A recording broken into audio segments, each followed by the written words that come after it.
Most people are stuck in a system designed to work harder and not smarter.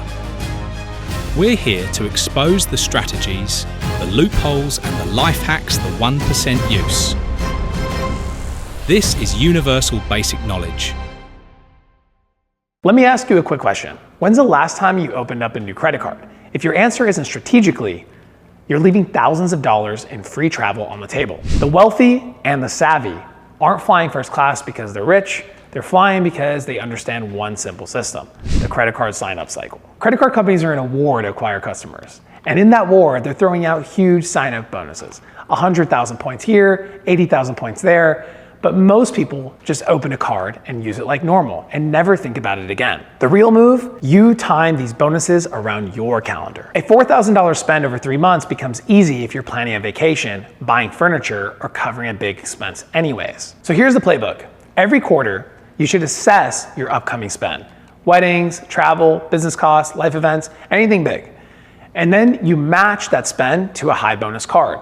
So you can start with travel cards like Chase Sapphire Preferred, which usually give bonuses in the range of 60 to 100,000 points. Amex Platinum, which has over $100,000 to $150,000 offers through referrals or incognito through the mail.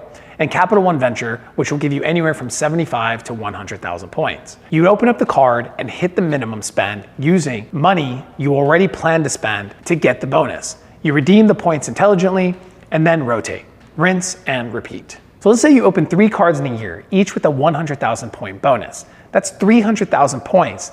If you're using that correctly, that could be up to 6 business class tickets, which is valued at around $10,000 to $20,000, depending on the airline and when you book it. So you're getting first class flights, 5-star hotels, bucket list destinations for the cost you were going to be spending anyways. And the kicker, you're building your credit while you're doing it.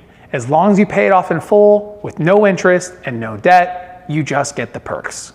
All right before you go on this credit card opening spree, you need to know the rules. For Chase, they'll usually deny you after you've opened up 5 credit cards in the last 24 months. So start with their cards first. For Amex, they are typically associated to 1 card per person per time. Now it's possible for you to have 1 business Amex Platinum and a personal Amex Platinum. It's possible for you to have a card for your wife, or for your daughter, or for your son. And so there are many ways that you can do this with family members, but you need to think about it on an entity by entity basis.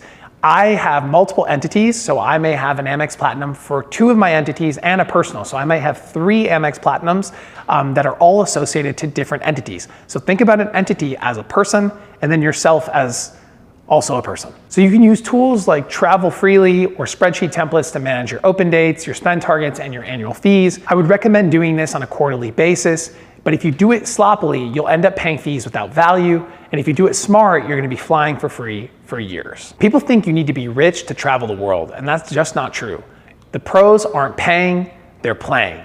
The sign-up cycle is a cheat code, one that resets every 90 days. You don't need more income, you just need the right intel. If this sounds interesting to you, join our free community. You don't need to be rich to live like the 1%. You just need to learn what they do. This is UBK.